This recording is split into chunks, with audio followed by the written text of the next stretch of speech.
طيب نسمي كده. هنبدأ بأنهي منتج؟ الكريم. احنا خلصنا الكريم بقى، احنا قلنا عقارات والخدمات التجميلية. نبدأ بالعقارات. خدمات تجميلية، اوكي ماشي، العقارات تحت الإنشاء.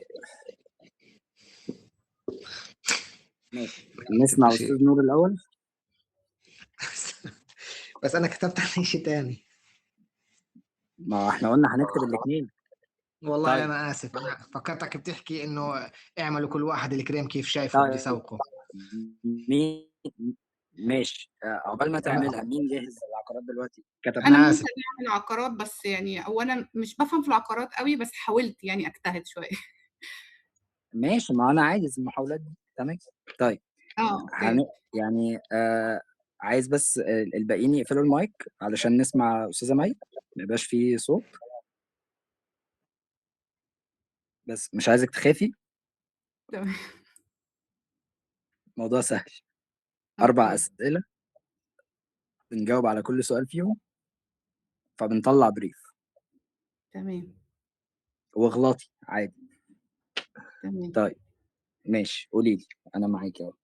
هو دلوقتي المنتج إحنا قلنا عقارات تحت الإنشاء، يعني حاجة لسه مش موجودة، فأنا بافكر إنه ممكن تكون مثلًا هو هيحل مشكلة إيه، فمثلًا إنه لو حد معهوش فلوس كاش دلوقتي يقدر يشتري بالقسط على مدة طويلة، وفي الآخر هيبقى عنده شقة تمليك مثلًا.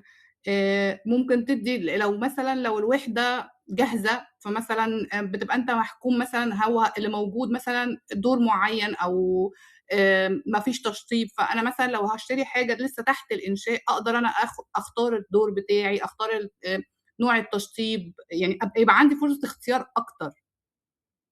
إنه ماشي. مثلًا ممكن يحل لي مشكلة مثلًا طبعًا هنا الزحمة في وسط المدينة، فهو مثلًا ممكن يكون compound مثلًا شوية بعيد، موقع جديد location جديد، فهتتفتح community جديدة، هيبقى في دنيا جديد، يعني راحة أكتر، رفاهية أكتر. ماشي تمام، ده دي الإجابة المشكلة الأولانية. عامةً اللي هو بيحلها. السعر ماشي. هنقول لو هو سعر منطقي مثلًا، أو سعر المنافسين العادي اللي هو مثلًا ممكن لو هنتكلم بالدولار فمثلًا يكون $75,000. ماشي. لو طبعًا حاجة غير منطقية، حطيت around مثلًا $300,000، فده سعر تحس ماشي. إنه too much. ماشي. المنافسين بقى بيعملوا إيه؟ أنا السؤال ده يعني مش عارفة، يعني هيكون بيعملوا فيديوهات مثلًا، ممكن يكونوا مثلًا بيعملوا مثلًا بنظام جرافيكي مثلًا، يوروكوا الصورة النهائية هتكون عاملة إزاي، فعشان كده يشدوك للمنظر، أو يشدوك مثلًا شكل العمارة هيبقى في الآخر عامل إزاي، شكل الشقة في الآخر هيبقى عامل إزاي. ماشي. مش عارفة بقى، بس إيه تاني؟ طيب إحنا كده قلنا المشاكل اللي بيحلها، قلنا سعر المنافسة وسعر خارج المنافسة، والمنافسين عندنا كتير، صح كده؟ بالضبط. تمام. ممكن مثلًا حد من المنافسين مثلًا يكون بيعمل مثلًا اللي هي إيه، إنه أقدر مثلًا إن اللي هو إعادة البيع بعد ما أستلم مثلًا، أو بعد ما أشتري أقدر أعمل إعادة بيع، فدي بتبقى يعني features مش موجودة عند الكل. طيب خلّينا إمم. نتكلم بقى على السعرين اللي أنتِ حطيتيهم. تمام. في حالة إن أنا هابيع بالسعر المنطقي اللي هو $75,000 على المشاكل اللي أنتِ قُلتيها، فأنا كده الرسالة بتاعتي أو الcontent بتاعي متوجه، أنا عندي مشاكل متمثلة في الزحمة، فأنا رايح منطقة جديدة، عندي تقسيط، عندي كل الكلام دوّة، والسعر بتاعي $75,000، ده السعر بتاع المنافسة عادي. إمم. عندي منافسين بيشتغلوا في نفس الcategory بتاعي، صح كده؟ صح. طيب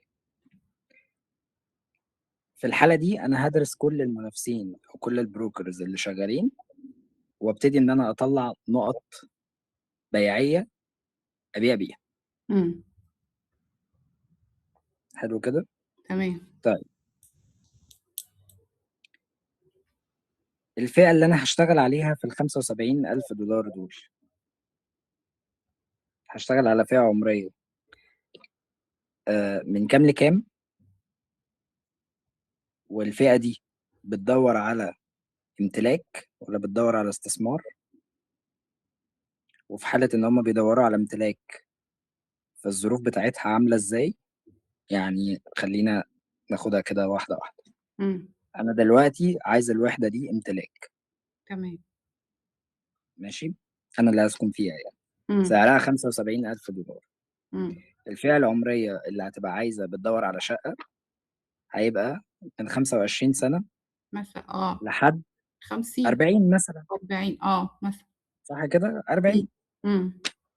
طيب نظام التقسيط بتاعي وليكن بدفع داون بيمنت منها 20% والباقي على دفعات. تمام. علشان اجيب ليدز كواليفايد للمشروع دوت لازم احسب الداون بيمنت والبيمنت بتاعتي هتمشي ازاي. فهنمسك الآلة الحاسبة بتاعتنا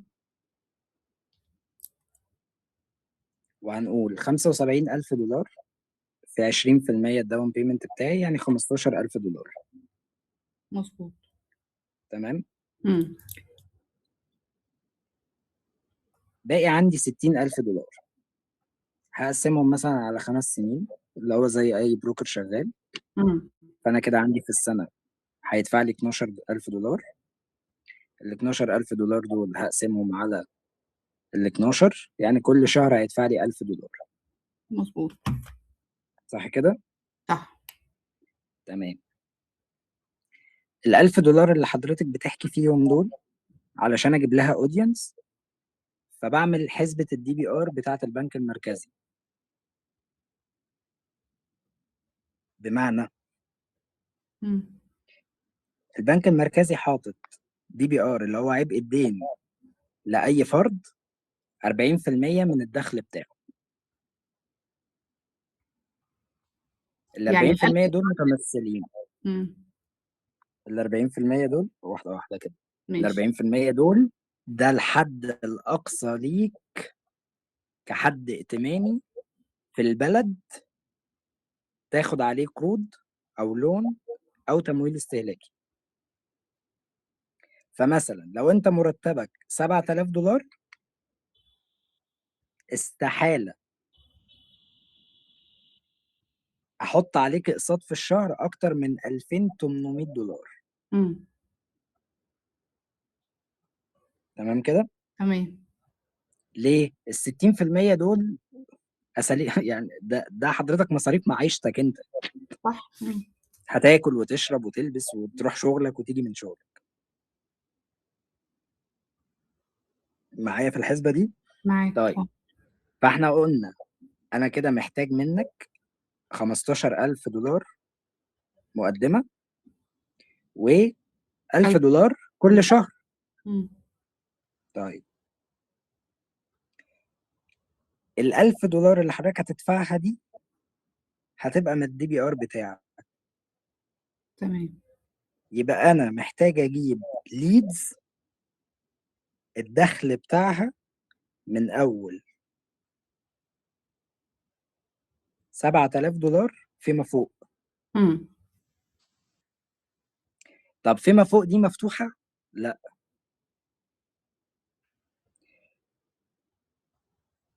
لو وصلت للحسبة بتاعت إن القسط اللي أنا عايزه منك ده أنت الDBR بتاعك 5 أضعافه، بمعنى أنا دلوقتي $2,800 هاخد منك 1000 في الشقة هيبقى لك $1,800 تتحرك فيهم. تمام. منطقي. لو اتبقى لك بعد ما اخد منك ال1000 $3,000 مش هتشتري من عندي، مش هتشتري اليونت دي. هيبقى عايز حاجة أعلى مثلًا؟ بالضبط كده. إمم. ليه؟ لإن أنتِ بتتكلمي ما هو اتبقى له $3000 بعد ما آخد منه $1000 يبقى ده مرتبه كام؟ $10000. إمم. مستوى المعيشة بتاعه إزاي؟ هيبقى أعلى أكيد من أعلى. إمم. بالضبط. فمش هيشتري الunit بتاعة ال75. ده بقى أبيع له أنهي؟ م300,000. السعر اللي مش منطقي. إمم. بالضبط كده. طب أبيعها له إزاي؟ في حالة بنفس الامتلاك برضه؟ بنفس الطريقة. إمم. هتدفع down payment كذا، قسطك هيبقى كذا، دخلك كذا، هيتبقى لك كذا. إمم. كده أنت حطيته في الsafe zone. إمم. اللي هو بالبلدي كده يا عم أنت لسه قابض المرتب، تعالَ نروح ناكل أكلة ب1000 جنيه، هنجيب صينية من شيخ المندي ب1000 جنيه، وإحنا رايحين 5 كل واحد هيدفع 200 جنيه. وأنت لسه قابض المرتب. هتروح بقلب جامد والّا لأ؟ هاروح طبعًا. هتروح. إمم. فلو أنا بِعت لك البيعة أنت دخلك $10000 هاخد منك مثلًا عبء الدين بتاعك $4000، هاخد منك 2800 كل شهر من ال40% دول. إمم. قصاد ده هيبقى معاك وحدة ب300000. والعقارات بتزيد وأرُص بالضبط. لك الدباجة بعدها بقى. إمم. وتقدر تعمل لها resale من خلالي. وتقدر إن أنت تأجرها ومش عارف تعمل فيها إيه. فاهمة القصة؟ إمم. أو الأصيع إن أنا ألعب على غريزة الطمع عندك وأبيع لك 3 شقق من أم $75,000. إمم. ودي يبقى فرود اللي يعملها. إمم. وهنا أنا باتكلم على جزئية الsales. أوكي. فال75,000 دول إحنا قلنا هتدفع $1000 أنا هاخد منك كام؟ 2800. إمم. طيب تاخد شقتين وآخد منك 2500. وآخد منك 2000 جنيه، أوكي. والّا تاخد شقة وتدفع 2800؟ إمم. لأ آخد شقتين. بالضبط. طب أنت عارف بقى إن أنت لمّا تاخد الشقتين وهتدفع $2000 في الشهر، أنت متبقي لك 2000 زيّهم تقدر إن أنت تستخدمهم عادي لو عندك كارد، البيت. لو واخد لو واخد حاجة من value لو أيًا إمم. يكن، أنت لسه عندك الspace إمم. واسمك مشتري شقتين. واسمك مشتري شقتين assets إمم. وأنت دخلك 10,000 في خلال ال5 سنين دول. لو أنت هتاخد الزيادة ال10% فأنت كل سنة بتزيد مرتبك بيزيد وقسطك ثابت. إمم. فأنت كده والشقة كمان كسبان. بتزيد. بالضبط. لو خدتيها من الmindset دي إمم. هتبيعي شقتين. إمم. طب عايزة تريحي دماغك هتبيعي الشقة أم 300. إمم. إحنا كل ده in case الامتلاك. تمام. فبناءً على السيناريو اللي إحنا قلناه ده الcontent بتاعك هيختلف. هتعمل الcontent على أساسه. والsales اتبرمج هيبيع إزاي. إمم. هيقعد مع العميل مش بيبيع له location، هو بيبيع له أمان. بالضبط. يعني معنى كده إن أنا كperformance media buyer أنا اللي باحدد للsales هيبيع إزاي؟ يعني أيوه. إمم. أنتِ اللي بتحطي direction البيع. إحنا إمم. اتفقنا في البداية خالص قلنا إيه؟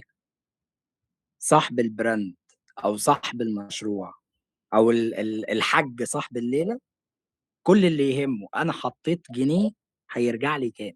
إمم. تعمل إيه أنت جوّه ما يخصّهوش. تمام. فهو ليه بيجيبك أنت؟ أنا لمّا أدّيك الجنيه ده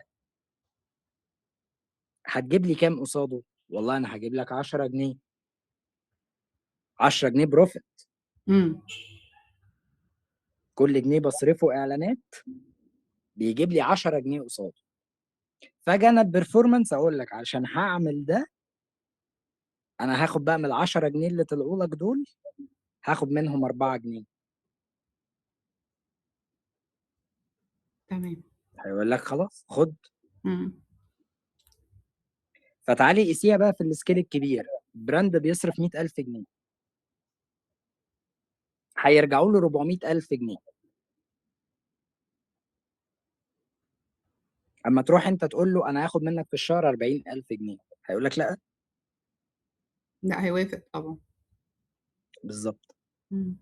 ايه اللي طب هو هيتم جوه؟ هو ملهوش دعوه، أنا اللي باحدد ده. انت اللي بتحددي ده. طب سؤال المنافسين بيعملوا إيه؟ ده له يعني ده يعني ده باحدده اللي هو إيه، باشوف مثلًا هُم بيعلنوا إزاي أو إيه العروض مثلًا اللي هُم عاملينها أو يعني هي دي فكرة السؤال ده؟ مش فكره السؤال. أو احنا إجابة دلوقتي السؤال ده؟ بص، إمم. احنا دلوقتي اهو احنا مش قعدنا كتبناهم سوا؟ إمم. هل احنا بصينا على منافسين؟ لأ. ما بصيناش. احنا فكرنا لو عايزين نبيع الشقه دي بالسعر المنطقي اللي هو المنافسين شغالين بيه، فانا هبيعه للفئه أوكي. العمريه دي، إمم. وشكل العميل بتاعي عامل ازاي اللي هيشتري دي. صح تمام. كده؟ صح. فبناء على التحليل اللي احنا عملناه ده بتبدأي بقى تعملي الريبورت بتاعك. يعني إمم. من 25 سنة ل 40 سنة محتاجة ان هو مرتبه يبقى في افريج من 7,000 دولار لحد ماكسيموم 12,000 دولار. ايه الوظائف اللي في مصر بتدي المرتبات دي؟ ده الريسيرش بتاعك. تمام. طب متوسط المرتبات دي اصحابها اعمارهم من كام لكام؟ من كذا لكذا. بعدها اللايف ستايل بتاعهم بقى. ما انت عرفتي الوظيفة إمم. وعرفتي الوظائف دي موجودة في أنهي شركات وأعمارهم عاملة إزاي، فهتبدأي تشوفي هم دلوقتي شغالين في الشركة دي وحواليهم الكوميونتي ده، بيخرجوا في زايد، بيلبسوا رولكس، بيسهروا مش عارف في الفندق الفلاني.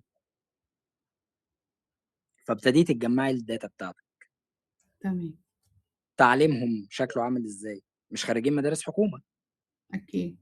أخاطبهم بأنهي لغة. إمم. ستايل لبسهم في الشركات دي بيلبسوا بدل ولا بيروحوا كاجوال.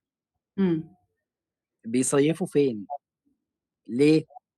ده اللي هيديك انطباع توجهي بيه السيلز. أوكي. الراجل ده متعود يشوف الناس ببدل، فلو هتنزل له معاينه ما تنزلوش كاجوال. إمم.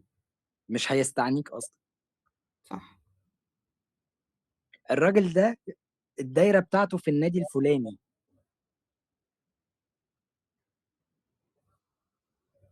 في النادي الفلاني، في النادي الاهلي مثلا. إمم. فلازم تدور على الكوميونتي بتاعت العميل بتاعك عامله ازاي عشان اعرف اخش إمم. في نصهم. إمم. ما بيحبش يسوق كتير، فما ينفعش ارشح له مشروع بينه وما بين الشغل بتاعه وما بينه وما بين النادي بتاعه وما بين اللي هو يقول لك في لوكيشن في موقع متميز. كله بقى بيعمل في موقع متميز. واحد بيروح مثلا النادي الاهلي فالصفوه حواليه، ما ينفعش احطه في كومباوند او في مكان هيشتري فيه مقاول. إمم. فرق الثقافه هيتعامل معاه ازاي. صح. في براندات، في براند اسمه هيرمز بتاع آه. شنط. أكيد اكيد عارفين. أكيد. ده حضرتك لو معاكي فلوس الشنطه اللي هي بتعادل لأ هو اللي 600,000 بيختار مش جنيه إحنا اللي بنختار. هو اللي بيختار. هو اللي بيختار الclient مين هتقدر تلبسه والّا لأ، يعني بالظبط. مستوايا الاجتماعي ينفع يأهّلني إن أنا أمسك شنطة Hermès والّا لأ. بالظبط كده. دي حاجة. تعالي بقى يعني خلّينا ناخد نفس الكلام ده على المدارس. في مدارس international دلوقتي بتعمل interview. إمم. المدرسة اللي هترفضِك من الinterview هتفضل معلّمة معاكِ لآخر العمر. صح. طب هو ليه؟ بناءً على إيه بيحدد؟ أنا الcommunity بتاعي كذا. فمصاريفي كذا، فأنت بتدفع قصاد الcommunity ده. الnetworking بتاع ابنِك هيبقى عامل إزاي؟ هيبقى قاعد جنبه ابن لعيب كورة. هيبقى قاعد جنبه رئيس مجلس إدارة شركة مثلًا أوراسكوم. إمم. ده الcommunity. فالمدارس أو الجامعات اللي بتعمل interview هي بتختار لِك ده.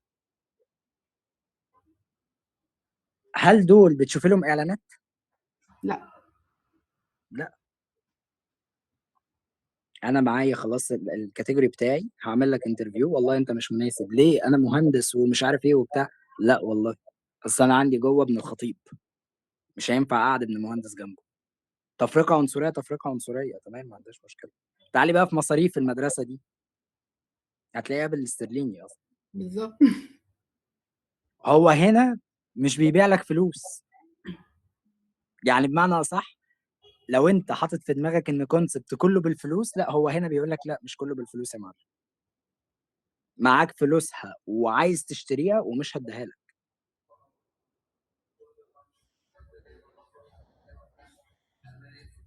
فهمتِ اللعبة؟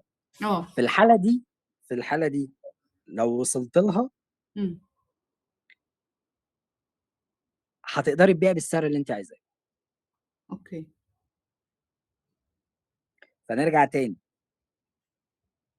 إحنا قُلنا أهو في حالة الامتلاك الaudience بتاعي هيبقى عامل كذا، الفئة العمرية بتاعته كذا، الوظايف بقت كذا، فكل الreport الجميل اللي أنتِ عملتيه ده هتبدئي إن أنتِ تفهّميه لمين؟ للsale. للsales. إمم. فالsales يقدر يقفّل بيعه. صح. المنافسين اللي إحنا مش فاكرينهم، لمّا بيروح يعرض عليكِ يعني أنتِ كام واحد مننا جاله مكالمة عقارات؟ كتير. كتير. رُحتِ شركة، هو بيعتمد على إن والله أنا نازل أبيع لك وعايز البيعة. مش مهم بقى أنت يعني أنا الtarget بتاعي إن أنا أبيع لك. إمم. أبيع لك إزاي؟ أنا مش شايفك أساسًا. أنا شايف فلوسك أنا مش بس. إمم. أنا شايف فلوسك بس. فتبدأ تدخل في loop إيه، راح بيعرض عليّا unit ب5.000.000 جنيه وبيقول لي ادفع down payment مش عارف 250.000 وهتدفع كل شهر 20,000 جنيه. هو حضرتك عرفت دخلي في الشهر كام؟ طب عرفت التزاماتي كام؟ أنت بترمي لي offer الشركة مدياه لك. إيش عرّفك إن أنا الaudience بتاعه أصلًا؟ هو ما درسش الaudience بتاعته. بالضبط. هتلاقي كل الشركات الكبيرة، يعني راس الحكمة الcompound اللي اتعمل هناك، إمم. مش هتلاقي الشركة اللي بتكلمك. دي السماسرة. دي إمم. بالنسبة لهم السماسرة، اللي هو اعمل المشروع وارميه في السوق وكله هيخش ويقول لك نشتغل عليه وبتاع لكن الشركة ما يجيش اسمها. مش هتلاقي موظف من الشركة بيكلمك، صح. لأن هم فاهمين ده. أنا هاوسّخ اسم شركتي لو أنا خلّيت حد منها يكلمني. إنما لمّا أخلّيهم هم في قلب بعضيهم، شوية عيال قاعدة، يعني مش قصدي عيال، بس شوية ناس قاعدة لقوا مشروع زي معمار المرشدي كده، عملنا مشروع بعتنا التفاصيل أو نزّلنا التفاصيل بتاعته، فجالي واحد قال لي أنا عايز أشتغل عليه. تمام، والله لو جبت لي بياعة هتاخد 10% أو هتاخد الcommission بتاعك يعني. إمم. فالواد ياخد آدي المشروع ويقعد بقى يجيب في ليستة الأرقام ويقعد يتصل. لا عارف هو بيكلم مين ولا عارف مش عارف ولا عارف ده ظروفه إيه وده أصلًا مكانه فين. فالsales الشاطر في العقارات اللي بيقعد يعمل اللي أنا باقول لِك عليه ده. ده ممكن يقعد شهر يجمّع في data project، إمم. الشهر التاني بيقفّل بيعات بس. صح. أنا خلّصت. تمام. طيب خلينا بقى احنا خدنا السيناريو الاولاني بتاع الامتلاك. طيب ممكن ناخده في استثمار.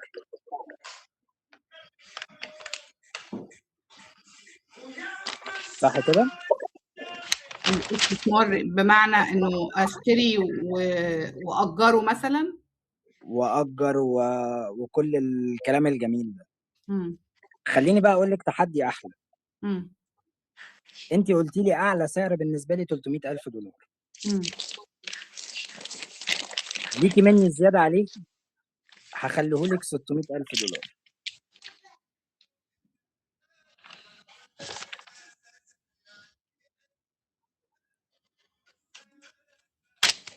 لو $600,000 تبيعيه ازاي؟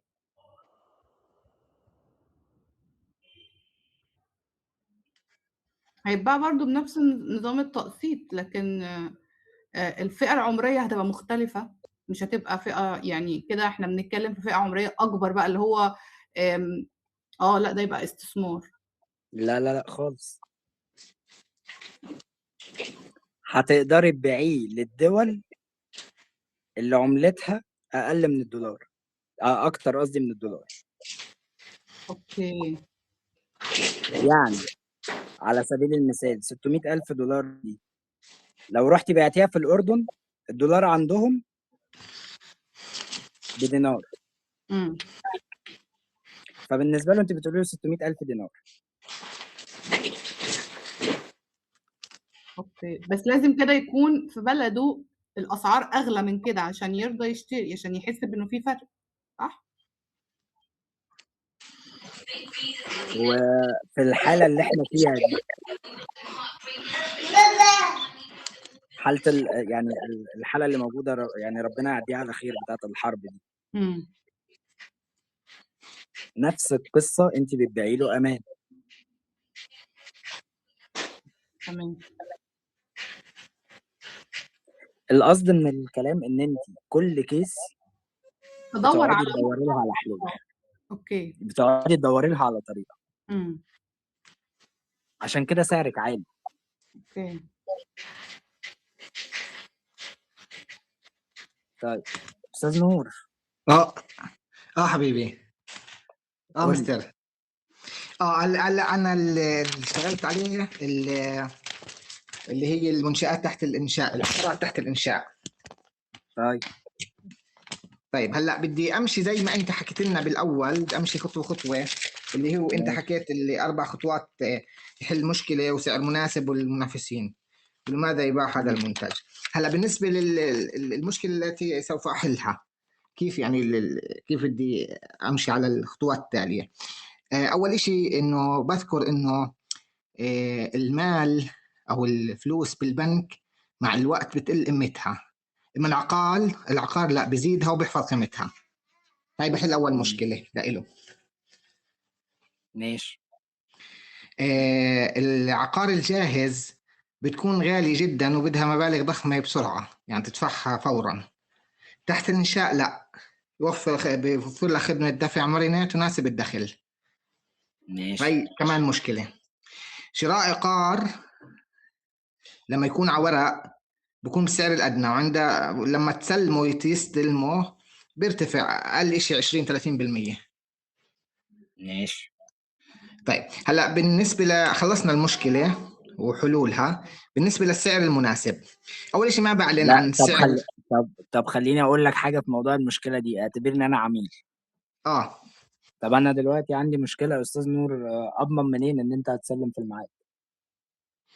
هلا هاي بتختلف ده من دوله بص لدوله. ده بناء على الجزئيه بتاعت الفلوس في البنك اقل قيمتها وهتحطها في عقار. صحيح. فانت كده فتحت في دماغي حاجه. اه ايه اللي يخليني اروح اديك الفلوس اللي في البنك لعقار على الورق؟ طب ما انا اخده واروح احطه في عقار جاهز، او لو معيش فلوس تخليني احطه في عقار جاهز هحطه في ذهب. ايه اللي يخليني اروح اشتري على الارض؟ هلا خليني عشان اكمل. ممكن جواب سؤالك يكون باللي انا كتبته هون. ماشي. قول لي. طيب هلا ممكن لانه هاي الفكره اللي بتحكي فيها ممكن اكون كتبتها هون. هلا بالسعر المناسب، اول شيء غلط اني اكتب السعر كامل للبناء. بكتب انه قسط شهري 1% شهريا، وبعمل عرض مغري انه ادفع 10% دفعه اولى، وقسط شهري على 7 سنوات مباشره مع المطور مباشره، لانه عندنا بدبي هيك الاشياء بدون بنوك. هون كمان بعطيه للناس اللي بتحبش تتعامل مع القروض والفوائد. بجوز هذا تمام. كمان هذا جواب على سؤالك، ليش اخليه يشتري قسط، يشتري من عندي انا، او يشتري شقه ما يروح يحطهم بذهب. هلا بنروح على ثالث شيء، المنافسون الموجودين زي العقارات الجاهزه الموجوده. هلا هلا في هون المنافسون اما بيكونوا العقارات الجاهزه او اللي بيكونوا المطورين الكبار الموجودين بالسوق. هلا انا كيف بتغلب عليهم هدول؟ بتغلب عليهم انه انا بعمل اداره للعقار وتاجير للعميل بعد التسليم، وبعمل شغله تانية اني بسلمه اياه مفروش. هيك انا ممكن اني اتجاوز المطورين الكبار اللي ما بيقدموا هاي الخدمه. والعقارات الجاهزه هي بتفرق عني انه العميل هون بسكن مباشره. بس انا بقدر اتغلب عليه انه عرضي سعري بيكون ارخص وعندي خطه دفع. طيب وعندي هلا اخر شيء، ليش هذا العقار انا بدي ابيعه؟ شو السبب؟ يعني ليش انا بدي ابيعك هذا العقار؟ اول إشي انه بقنعك وبقول لك انه هلا انت بتقدر تشتريه مثلا ب 100,000 دولار، وبكره بصير 150,000 دولار عند اكتمال البناء. يعني بطمعك بالموضوع. ماشي. الامان زي ما ذكرت انت اخذتها من عندك هاي، انه امتلك هلا شقه بتامن حالك واولادك فيها. وكمان شغله اللي هي الرفاهيه او الوجاهه، انه السكن تسكن بمجمع كامل فيه مرافق كبيره، ما بتوفر لك اياها المباني القديمه او الجاهزه. هذا ماشي. اللي كتب. طيب شو رايك؟ بالنسبة لي هو طبعا يعني مشكورا، انت عامل يعني مجهود جبار. يعني بالمية بس قديش؟ 50؟ لا بص، هي خلينا نبقى متفقين يا جماعة ان يعني الحاجات، يعني اللي احنا فيه مفهوش صح وغلط. صحيح. تمام. الكورس كله مفهوش صح وغلط. كل ما في الموضوع انت باصص، يعني باصص للموضوع بأنهي زاوية. يعني نفس المثال اللي احنا اتكلمنا عليه، استاذ نور كلامه كله رايح في سكة الاستثمار.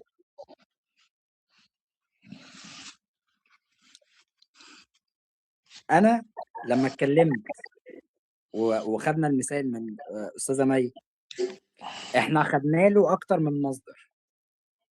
يعني احنا حللنا اوسع شويه وجبنا كل الفرايتيز اللي ممكن تشتري.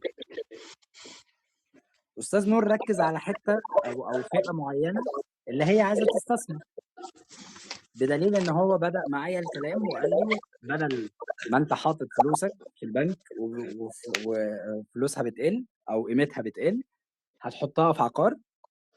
العقار ثمنه بيزيد، وهعمل لك خطة دفع مناسبة ما تحسسكش بقيمة القسط اللي انت بتدفعه، ومجرد ما تستلم هأجر لك العقار او هخليه لك جاهز على السكن بتاعك.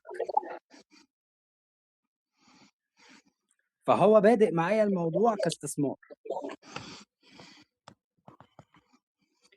الكيس اللي احنا اتكلمنا فيها او انا خدتها من وجهة نظر تانية، انا بصيت لكل الزوايا او كل العملاء اللي اقدر اشتغل عليهم في المشروع ده. يعني انت مثلا في البيزنس، يعني صاحب المطور اللي انت شغال معاه قال لك انا عايز مستثمرين فئة بتريح.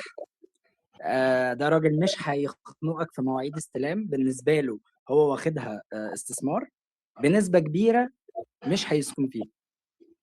فده هيريح معايا لو انا مثلا ايه، مش هيقعد يزن عليا في الاستلام، مش هيقعد يجي لي كل شويه، هيستنى المده كامله. وارد فلوسه حاضره، مش هيتعبني في البيع.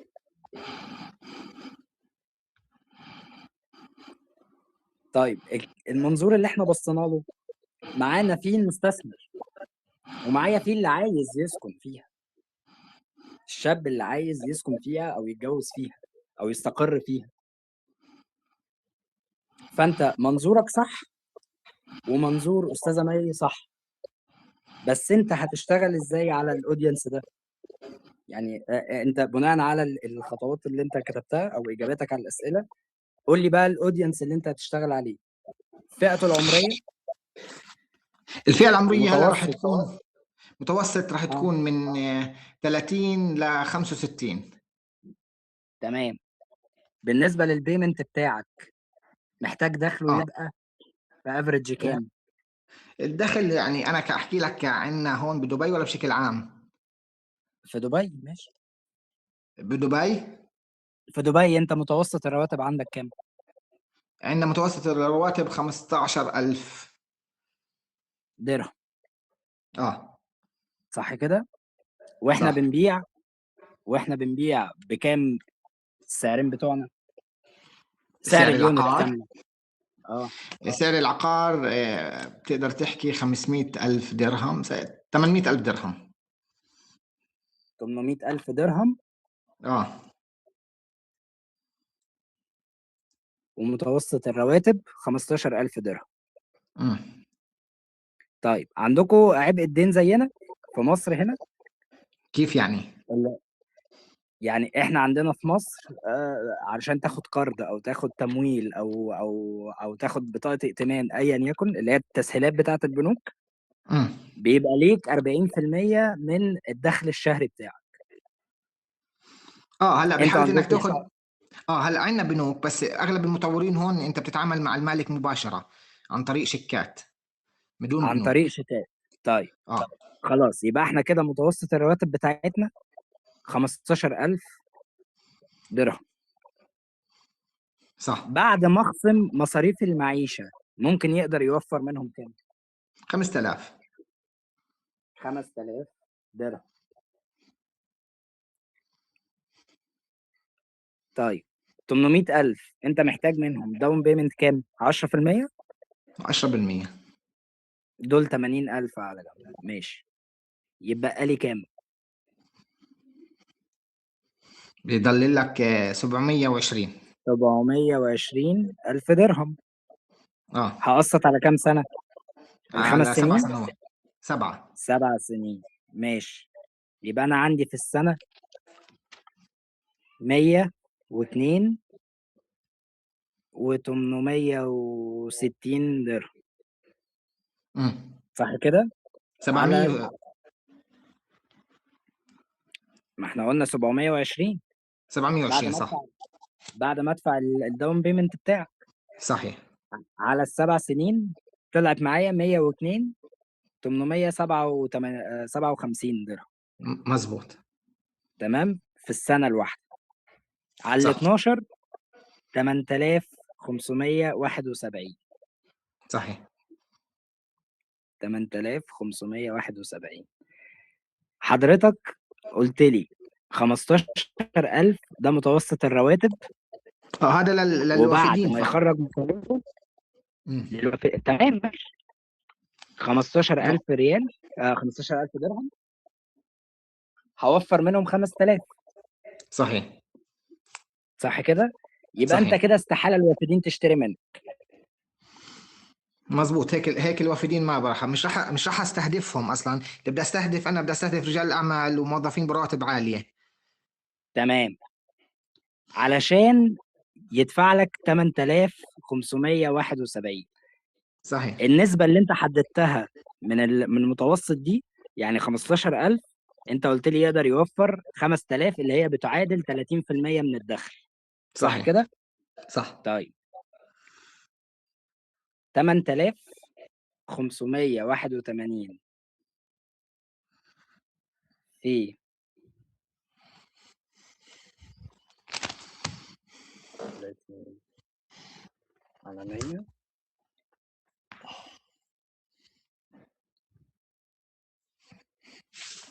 لا احنا قلنا كام؟ 8571 في 3، يعني انت محتاج تستهدف ناس متوسط او مرتباتها بتستارت من 25,000 25,000. درهم. في 25,000 درهم. ما المجتمع الاماراتي هون مقسم، يعني المواطن متوسط راتبه 30 تمام 25,000. تمام، يبقى من اول تمام. 25,000 درهم لحد فيما فوق، صح فيما كده؟ فوق صحيح، عشان انك حلو، تزبط معك المعادله. ماشي. اللي بيقبض المرتب ده من اهل البلد سنه من كام؟ بيكونوا من سن 22 23 من لسن ال 22 45. لسن ال 45. تمام. الوظائف بتاعتهم، الوظائف اللي بيشتغلوا فيها بالمؤسسات الحكوميه الوظائف كلها. الوظائف اللي فيها المرتبات دي وظائف حكومية. البلديه حكوميه، البلديات، الشرطه، الجيش. تمام، وظائف حكومة. الاتصالات. ماشي. هلا طبعا في فئه كبيره رواتبها 100,000 و80,000 و90,000 ما انا بقول لك احنا كده هنستارتها من اول 25 فيما فوق. اه صح. هنقول لحد 45,000 درهم يقدر يدفع لك صحيح القسط ده، صح كده؟ صحيح. ماشي. يبقى احنا كده قلنا من 25,000 ل 45,000 دي مرتبات. الفئة العمرية اللي بتقبض المتوسط ده من 22 ل 45 صحيح بيشتغلوا في الوظائف الحكومية. صحيح. طيب، نيجي بقى للنقطة اللي بعدها. شكلهم، تعليمهم، المسميات الوظيفية بتاعتهم، بمعنى أصح اللايف ستايل بتاعهم عامل إزاي؟ هلا لمين؟ للاشخاص اللي رواتبهم من 25 وفوق قصدك؟ بالظبط كده. اه. هلا الوظائف تاعيتهم بتتنوع بين بكون الاداري، الضباط، اللي طيب هقول لك أنا بكونوا أول مشكلة، اه. أو أسألك أنا أول. مم. المسافة ما بين البيت اللي هو عايش فيه دلوقتي وما بين شغله قد إيه تقريبا؟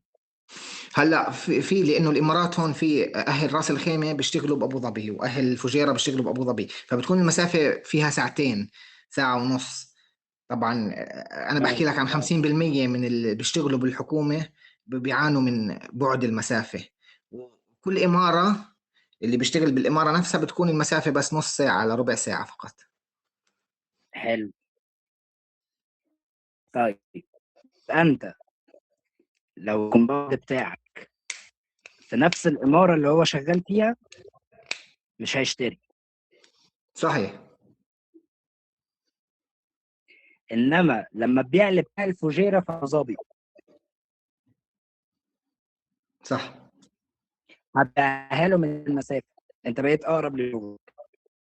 فدي صحيح أول نقطة اشتغل عليها. مزبوط. تاني حاجة، أنت مديله افريج 5 سنين عشان يستلم مشروع، 7 صح سنين. كده؟ أو 7 صحيح سنين. وارد إنه في ال7 سنين دول يكون اتجوز وخلف، أكيد، ما هو 22 سنة. 100%. هنقول إن هو جه اشترك أو جه اشترى وهو 22 سنة، هيستلم العقار وهو عنده كام سنة؟ 29، 29 صح كده؟ صح. فأنت هنا تقدر تبيع إن هو يقدر يدوس على نفسه ويشتري وحدتين، لأنه في خلال ال7 سنين هيبقى صحيح عنده، هيكون اتجوز وخلف. والفئة اللي أعلى من كده هتقدر إن أنت تبيع له شقتين باعتبار إن هو عنده ابن أو بنت. صحيح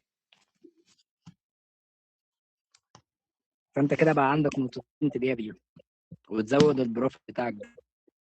صحيح 100%. دورك تاخد الكلام ده تترجمه وتوصله للسيل عشان يعرف يتعامل مع العميل ده. هاي التفاصيل اللي انت حكيتها اخر شيء، هاي تفاصيل اللي تبقى مخبية، بدها ماركتينج شاطر. بالظبط كده. هاي التفاصيل يعني انا فانت ما برضو فكرت مسؤول فيها عن صح. السيل. ما انا بقول انت هتاخد كل الكلام اللي احنا قلناه ده وتترجمه انت للسيلز يروح يبيع بيه، فانت دورك توجيهي، فهمت عليك. فتعلي الرؤاز من هنا. صح. طبعا بقى الاستهداف والاودينس وكل الكلام ده يعني هنشرحه، وازاي تستهدف اهل البلد بس وكل الكلام ده هنشرحه بعدين هلا من بلد بسنه، احنا لبلد بادئين بيختلف بس صح؟ بايه، من بلد لبلد. اه اه يعني ما لازم كل الخطة اللي بلد وليها الثقافه بستخدمها بتاعتها بالامارات وليها استخدمها السياسات بمصر. بتاعتها. بالظبط. طيب انا هلا اذا دلوقتي اهو خدت المثال بتاعك او نفس المثال اللي احنا بنتكلم فيه ده، خدته مع استاذه مي في مصر. صحيح. طب بدي اسالك سؤال هون، لما مع اجي استهدف، قول. بدي اجي اتفضل. اسالك هلا لما استهدف الجغرافيا، استهدف المدينه كلها يعني دبي كلها، ولا بس الاحياء اللي فيها الراقيين واللي بيعيشوا بدخول مرتفعه؟ يعني هاي التفاصيل لما اجي انا هقول لك بقى، انت دلوقتي شغال على المدينه كلها، اه هتحط ايه في الاستهداف التفصيلي جوه؟ يعني بحط اللي بيسافروا كتير، المهتمين بالاستثمار العقاري، مشاريع لا جديده. لا، ما كل ده محفوظ. اه احنا قلنا بص، هناخد اللي انت بتقوله ده. انت دلوقتي فتحت كامبين وقلت انا اه هشتغل على الفجيره مثلا، وهشتغل بنفس السيستم اللي احنا قلناه ده، حلو. وهكتب بقى في الاودينس استثمار عقاري، شقق، مش عارف ايه، بتاع الحاجات بتاعت العقارات. صحيح. طب انت اصلا لسه بتقول لي اللي هيقدر يشتري اهل البلد، وانت عندنا دلوقتي هون. عامل الاعلان وكاتب فيه الاستهداف المهتمين بالعقارات. هو مفيش مغتربين عندك في الامارات مهتمين بالعقارات؟ ملان، لا احنا مش، سوري انت بجوز فهمت علي غلط. المهتم بشراء مش بس اهل البلد، بالعكس اهل البلد بشكله نسبة 30%. المهتمين بالشراء عندنا بدبي المستثمرين من جميع انحاء دول العالم بتكون موجودة هون، كان هو حلو. مقيم هون او مش مقيم. حلو. هدول نسبتهم عالية كثير، يعني بتقدر تحكي 60% هم اللي محركين سوق العقار بدبي. فين؟ هم هنا في دبي. طب نصهم هون هل ونصهم برا. تمام، خلينا نتكلم على اللي في دبي. اللي احنا اوكي. اتكلمنا فيه ده كله بالوظائف الحكوميه، بالدخل بتاعهم، بالسن، بكل الكلام ده، ده على اهل البلد اللي هم بيمثلوا 30%. ما صحيح. اقدرش اخده واشتغل بيه على المستثمرين. المستثمرين فكر تاني خالص. فهمت عليك، لازم وفي نفس اقسمهم الوقت كمان. بالظبط. امال انا مم. ليه في الاودينس؟ تعالى هنا مثلا، انا قايل لك في الاودينس هنا ايه، 1 2 3 4، دول صحيح. كلهم بيشتروا، بس كل كل واحد واحد ليه رساله. كل واحد خطة صح. ال هاي الاشياء اللي 30% بتحكيها. ال 30% من اهل البلد اللي احنا اتكلمنا فيهم دلوقتي.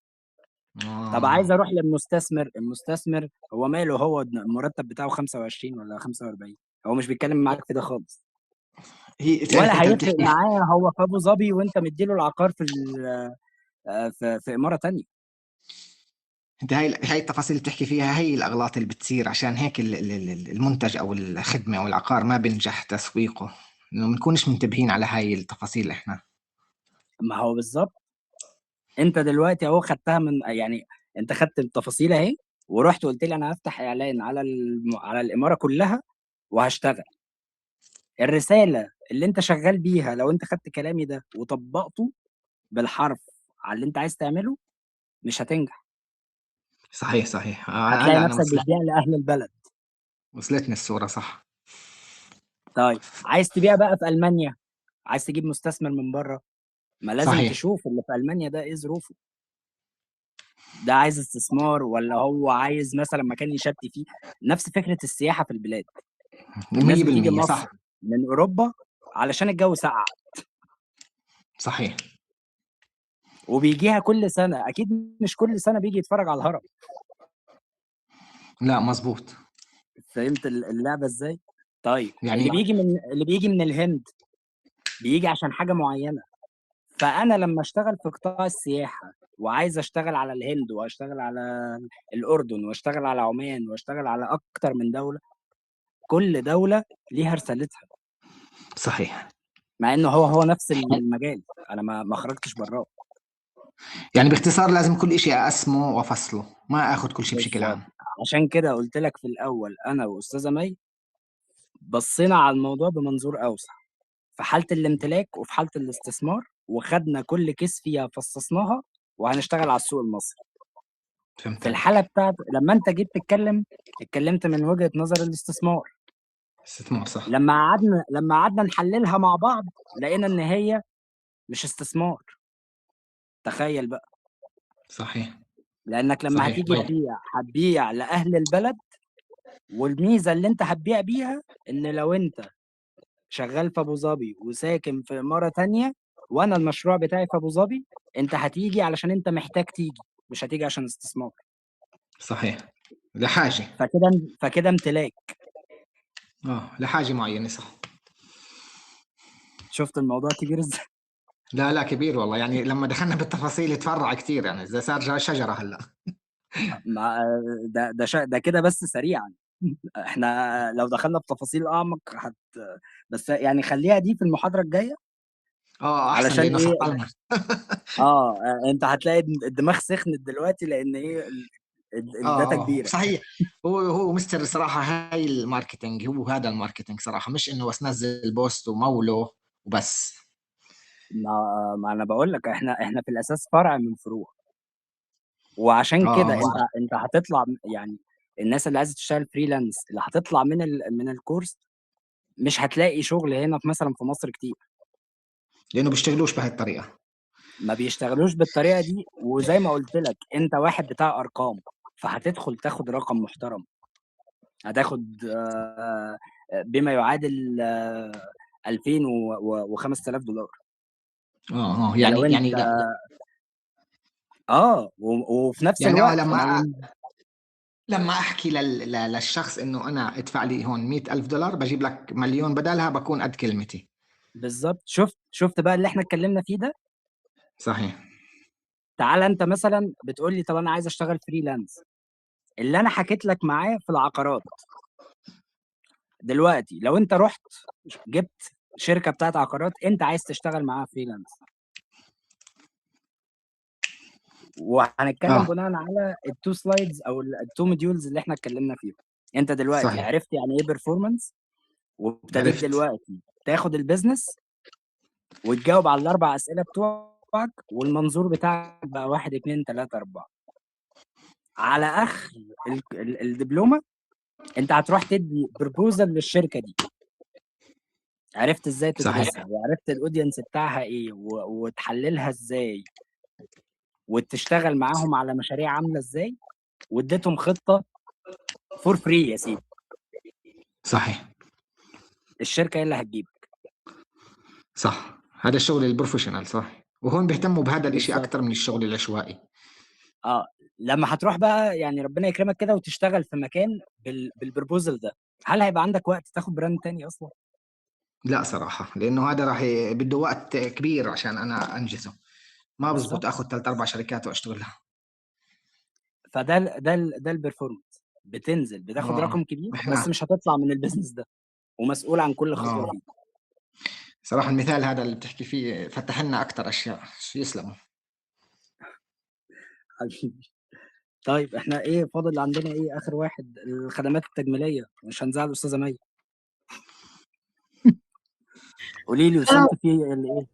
انا كنت اوريدي، انا كان عندي يعني بدات البيزنس دوت، وكنت انا اللي بعمل الاعلانات لنفسي. يعني انا كنت بعمل اعلانات على السوشيال ميديا لنفسي. كنت بس كنت بوصل لمشكله انه بتجيلي رسائل، برد على الرسائل بس ما بيبقاش في اكشن بعد كده. حلو. فما بقتش يعني، وبيجي لي مثلا فيوز، يجي لي فولورز، بيجي لايكات، الكلام ده كله، يعني انه في انجيجمنت بس انه ما بيبقاش فيه الاكشن بعد كده في الاخر، يعني ما بوصلش ايوه. للنهايه. تمام. مع إن يعني دلوقتي يعني بعد ما حلّلت بقى بالأسئلة دي، أنا سعري كان يعني السعر كان منطقي مش لإنه في ناس أسعارها طبعًا خرافية في الbusiness ده، وكنت باعمل نفس اللي المنافسين بيعملوه، يعني هو يمكن دي الحاجة اللي ممكن إن أنا ما عملتش حاجة غريبة عنهم، إمم. أو يعني إنه كنت أنا زيي زي غيري، فعشان كده أنا مثلًا فخلاص already إحنا في مننا كتير، يمكن عشان كده ماشي. ما نجحتش. ما كنتش شايفة طيب. الموضوع يعني أنا كنت باعمل وكنت باحدد الaudience بتوعي، باحدد الlocation مكانهم فين، اهتماماتهم إيه، الأعمار، كنت باعمل كل ما ده. هو أنتِ لسه بتقولي أنا بابيع زي ما المنافسين بتبيع، آه، صح كده؟ صح. المنافسين بتبيع إزاي؟ بيعملوا إعلانات برضه بينزّلوا صور لشغلهم، فيديوهات، reels على السوشيال آه. ميديا، وبيسوّقوا ويعني بيعرضوا شغلهم، بيعملوا عروض مثلًا بتاع وبيشتغلوا. طيب هاقول لِك فكرة إمم. وهو اللينك ده هيخلص، بس أنا هارمي لِك الفكرة اللي تخلّيكِ تقولي لي ابعتي لي لينك تاني عشان عايز أدخل معاك، تمام، حلو كده؟ أوكي. لو قُلت لِك ما تعرضيش شغلِك وهاتي لي الnails بتاعة المشاهير وارميها على الaccount، إيه ما هو رأيِك؟ ماشي، اللي بيعمل كده طب ما هو أنا يعني أنا مثلًا لو شُفت مثلًا page واحدة artist منزّلة صور مشاهير، طب أنا إيش عرّفني إن هي هتطلّع لي تعمل لي زيّها؟ يعني ما أنا لازم أشوف شغلها، لأ؟ تاني إمم. ركّز معايا أوكي. عشان دي أتقل. أوكي. أنتِ دلوقتي بتعرضي شغلِك أوكي. زيِّك زي الباقيين، إمم. صح كده؟ صح. أنا باقول لِك ما تعرضيش شغلِك إمم. وجيبي material بتاعة مشاهير وحطّيها عندِك، وركّزي فيها على الnails شكلها عامل إزاي، أوكي. ما ليش دعوة أنتِ بتعرفي تعمليها والّا لأ تتعلميها، إمم. بس لو مشيتِ بالconcept ده متخيلة إيه اللي ممكن يحصل؟ تبقى الناس كلّها عايزة تقلد المشاهير طبعًا، هو ده الطبيعي يعني اللي بيحصل. طيب لو الخدمة بتاعتِك وليكن ب200 جنيه، في إمم. الحالة دي نقول 1000 كويسة؟ أكيد طبعًا. أنتم بتقبضوا كتير أنتم. لأ يعني أنا إحنا المتوسط بتاعنا مثلًا بنعمل الnails مثلًا في حدود مثلًا 600، 700 جنيه، لإن هي بتقعد شهر. آآ ماشي. في بقى اللي هم مش طبيعيين، اللي هم مثلًا بيبقوا فاتحين studios وكده، دول مثلًا ممكن ياخدوا 2000 جنيه، وفي ناس بتروح، يعني دول طيب، يعني طيب يعني سريعًا أوكي. إحنا دلوقتي أهو هنجيب الnails بتاعة المشاهير، إمم. هننزّلها على الaccount، هنكتب عليها caption مش بيع خالص، تمام كده؟ أوكي. ونطلّع عليها إعلانات بالstructure اللي قُلنا عليه، إمم. الناس دخلت عايزين نعمل الshape ده، تمام، إمم. سعره كذا، وبنعمله أو اللي بيعمله عندي في الcenter مواعيد 1، 2، 3. أنا بادّيها لِك كمثال، بس تمام. اللينك هيخلص، أوكي. فممكن أدخل معاكِ لينك تاني، هو كده إحنا يعتبر خلّصنا، بس علشان أبقى لو عايزة لينك تاني وتخشوا تسمعوا تمام، لكن أنا كده خلّصت الsession. شكرا، ممكن أروح أنا لأني والله تعبت.